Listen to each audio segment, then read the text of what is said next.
para sa ating mga panakot. Konting oil lang. So, konting oil lang nilagay natin para sa mga panakot natin, guys. Okay, let's start cooking. So, una ilagay natin ang ating sibuyas. Ayan. Sibuyas muna ilagay natin.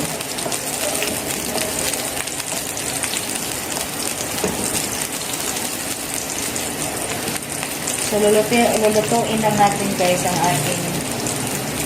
lulutuin lang natin ang ating sibuyas.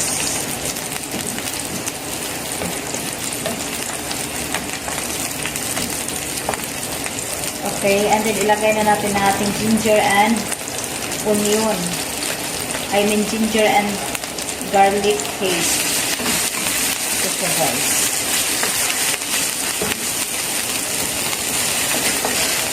So this is garlic and ginger. So lutuin lang natin. And then ilagay natin ang ating tomato at saka yung ating green chili. Okay, lulutuin lang din natin.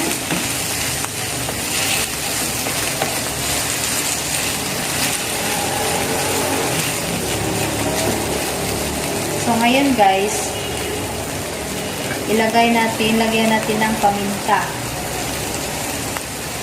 powder. And then, yung ating turmeric powder.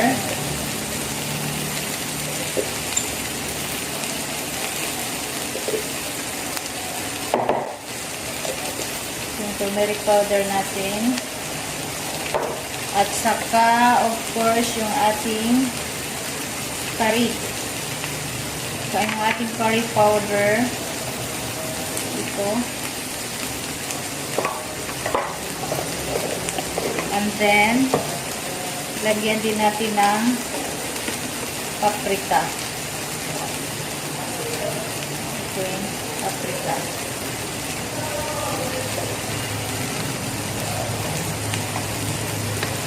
So, ihalo lang natin, guys.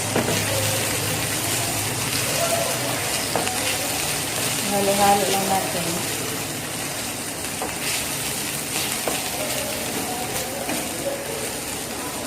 Ilagay na natin yung lahat ng ating ingredients.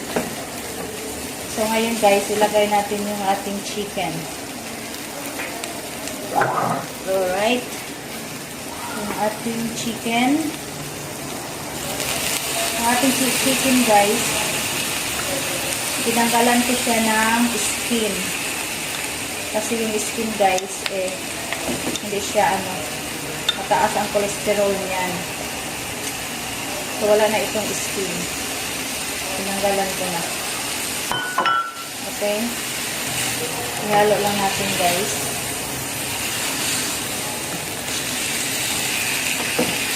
So, ganito magluto ng chicken curry. Marami akong nilagay ng mga powder para masarap siya, guys. And then, lagyan natin ng asin. Alright. So, mix natin. So, i-mix lang natin, guys, hanggang sa ma-mix na ng tuluyan ang ating mga powder. Yan, dumikit. So, ito. So, ayan na, guys, na ano na yung color niya. So, ngayon, guys, hindi tubig yung ilagay ko dito, kundi, gata ang ilagay natin dito, guys. Gata. Ayan. So, igigisa muna natin para medyo maano siya. Yung ating mga panakets.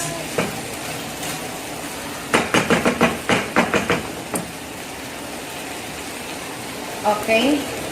So, ngayon guys, ilagay natin yung ating coconut milk. Coconut milk ang ginamit ko dito guys. Ayan. Super creamy siya kasi pure coconut milk ito. Walang halong tubig. Okay? So, mamaya, pag medyo hindi pa okay ang lasa, lagyan na lang natin ng patis.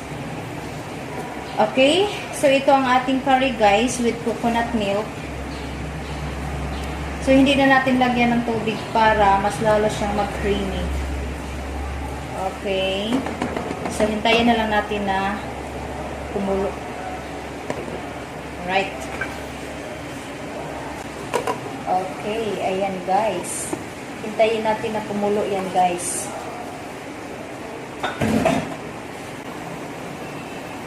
Okay, guys. Let's check sa ating chicken curry. Ayan. Pa-absorb na ang ating sabaw, guys. So, kailangan pa niya mo-absorb. So, ito na, guys. Ito ang ating chicken curry. So, ipa-absorb pa natin yung ating sabaw para mas lalo siyang lumasa. Kasi pag umabsorb pa ito guys, mas lalo pa siyang masarap.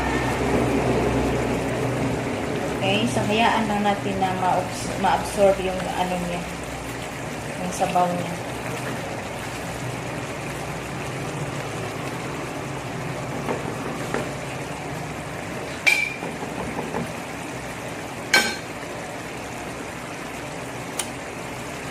Hindi natin takpan ng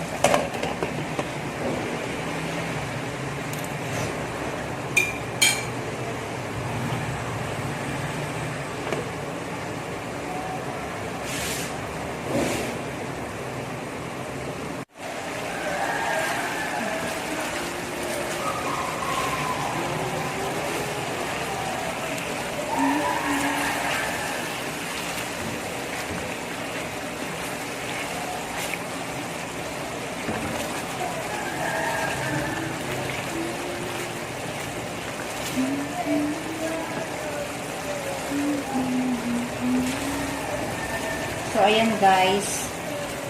Na-absorb na ang kanyang sabaw. So, ayan guys. Lutong-luto na ang ating chicken. So, this is my version of chicken curry. Ayan. So, ito na guys. Luto na ang ating chicken curry. Pero gusto ko pa sana siyang ano talaga, yung ma-absorb talaga yung sabaw niya. Na lumabas na yung kanyang sariling mantika. Masarap ito guys. Ito oh. So ayan guys, luto na ang ating chicken curry. Ready to serve na ito guys. Okay, so ayan. Ready to serve na ang ating chicken.